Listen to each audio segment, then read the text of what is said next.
Տիկին Գալյան, կամուկացի մեջ եմ, առաջինից երկրորդ ընթերցում բարեփոխման առաջարկ ներկայացնեմ արտգործնախարարության հետ։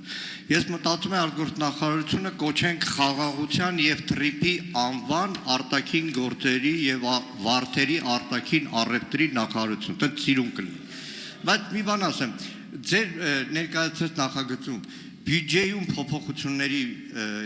բաժին կա, ծախսերի ավելացում, պակասեցում։ Արդեն ասացի, որ այս պայդրությամբ ծախսերի ավելացում չի նախատեսվում։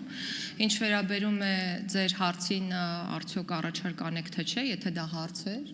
ապա դա ձեր իրավունքն է։ Առաջարկն ուղարկեք Արդարադատության նախարարություն, կդիտարկենք եւ կպատասխանենք ձեզ։ Արձագանք։ Արձագանք։ Տիկին Գալյան, նայեք, ամբողջ երկու նախարարության մի նախարարության անունն է փոխում, հաստիկներ են եւ այլն, սկսած դրոշներից վերջացած հաստիկներ։ Կարելի է ենթադրել, որ արտաքին գործերի եւ առևտրի նախարարությունից հետո այլևս չենք տեսնելու, մտածում ենք Գևորգ Պապոյանի նախանելու է գործից, եւ չենք ամեն օր տեսնելու Գևորգ Պապոյանի ռիլները, թե օրական քանի վարդ եւ ելակ է արտահանվել Հայաստանից։ Այսինքն էկոնոմիկայի նախարարությունից արտաքին առևտրի ամբողջ գործառույթը հանում եք, տանում եք արտաքին գործերի նախարարություն, թե ինչպես շատ հաճախ է լինում, մի քանի գերատեսչություն անօգուտ զբաղվում են նույն խնդրի լուծմամբ։ Շնորհակալ եմ։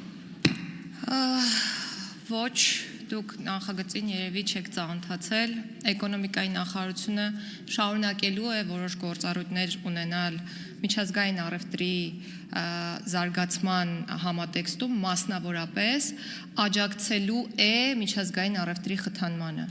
Դա նշանակում է, որ ներքին ապրանքաշրջանառության համատեքստում էկոնոմիկայի նախարարությունն է լինելու պատասխանատու ստանդարտների սահմանման եւ այդ ստանդարտների պահպանմանը, այդպիսով նպաստելով, որպեսզի մեր ապրանքները լինեն արտահանելի։ Հետևաբար էկոնոմիկայի նախարարությունը շարունակելու է մեծ դեր ունենալ այս հարցում եւ մեր երկու նախարարությունները գործելու են փոխլրացման տրամաբանության մեջ։ Ասեմ ավելին, կառավարությունը կոլեգիալ մարմին է եւ այսպես թե այնպես մենք մեր լիազորություններն իրականացնում ենք փոխլրացման համատեքստում։ Շնորհակալ եմ։